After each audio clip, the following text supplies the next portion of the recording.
Bonjour à tous, aujourd'hui, question 15 du concours d'intégration du MIT, l'Integration B, avec une primitive avec la fonction séquente qu'on utilise assez peu chez nous. Et je rappelle quelques petites choses qui vont vous permettre de faire exercice de façon assez subtile. De toute façon, il y a forcément une subtilité dans ce genre de questions, hein, donc il faut la trouver. Alors ici, je rappelle que sec de x, c'est 1 sur cos x. Bon, il faut le savoir. Alors, la dérivée de la séquente, donc on a du 1 sur cos u, donc on dérive 1 sur u, donc moins u', la dérivée de cos x, donc moins sinus x sur cos carré de x. Donc ça fait sinus x sur cos carré. Alors on va le transformer un petit peu. Regardez, si on veut revenir à des choses qui sont dans le texte, on a de la tangente, hein, c'est sinus sur cosinus.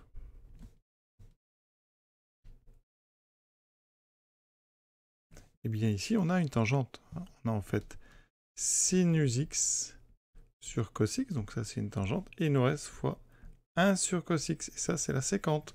Donc, eh bien, la dérivée de la séquente, eh bien, c'est tangente x fois séquente de x. Et ça peut être intéressant dans notre exercice. Donc on va vraiment le garder. Et on va aussi rappeler que la dérivée de tangente, c'est donc 1 sur cos carré. C'est donc la séquente au carré. Donc il y a un lien, vous voyez, entre la dérivée de tangente à séquente et la dérivée de la séquente et la tangente. Alors regardons cette expression. Et si on la modifie avec les deux choses dont je viens de vous parler.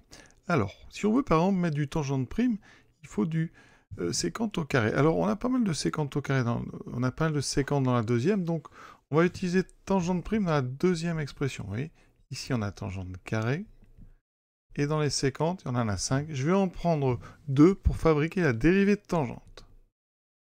Tangente prime de x, et je vais laisser ici séquente au cube, d'accord? Et de l'autre côté, on va essayer de faire intervenir du séquente prime. Alors je vais prendre une tangente et une séquente pour fabriquer donc sec prime de x. Qu'est-ce qu'il me reste? Tangente cube, puisque j'ai pris une tangente, et il me reste séquente au carré. Regardez un peu les deux expressions, elles sont assez similaires. On a une première dérivée. Ici, j'ai la dérivée de la séquente. Là, je peux mettre la dérivée de tangente. Ensuite, eh bien, j'ai séquente au carré, ici avec sa dérivée à côté. Ensuite, la tangente au cube. Ici, j'ai la tangente au carré à côté de sa dérivée. Et j'ai la séquente au cube. Alors là, c'est pas mal, un peu symétrique comme égalité, enfin, comme addition. Et donc, ce qu'on peut remarquer, c'est que séquente carré de x fois séquente prime de x, c'est presque une dérivée. C'est la dérivée de séquente au cube. Sauf qu'ici, on n'a pas le 3. Donc si on rajoute un 3, alors, je vais rajouter un 3. Donc, ici, je laisse un petit peu d'espace. Donc je rajoute un 3 devant. Ici, un 3. Et bien sûr, et on multiplie tout par un tiers. Donc je mets un tiers devant. On obtient ceci. Et là, ça veut dire que ça, ce n'est que la dérivée de séquente au cube. C'est la dérivée de séquente au cube. Appliquée en x, on a bien 3 fois la dérivée de séquente fois séquente au carré. Ici, vous avez la dérivée de tangente cube, puisque c'est 3 fois la dérivée de tangente fois tangente au carré.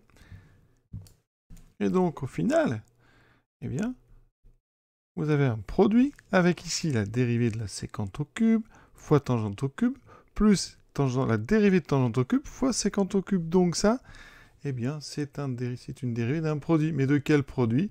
C'est la dérivée du produit. Alors, ici, sec au cube fois tan cube. C'est la dérivée de ce produit. Avec ici, donc je vais mettre un petit peu de couleur. On va prendre ici du vert. Ça, ce serait mon U. Ça serait mon V. Là, vous avez U' fois V plus ici V' fois U, avec un tiers devant.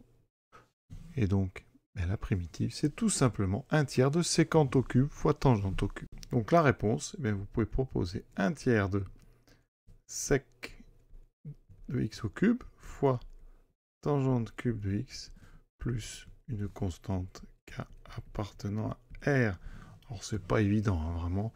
Il faut bien connaître les formules de tangente, dérivation, dérivation séquente, savoir que dans ce genre de questions, ce n'est qu'une énorme astuce, hein, avec ici des termes qui se ressemblent un petit peu, donc voilà, il faut chercher dans ce sens-là. Alors c'est des questions qu'on retrouve assez souvent quand même. Chaque fois, il y a une question un petit peu comme ça, avec une dérivée d'un produit et des puissances qu'il faut arriver à gérer. À suivre, la question 16.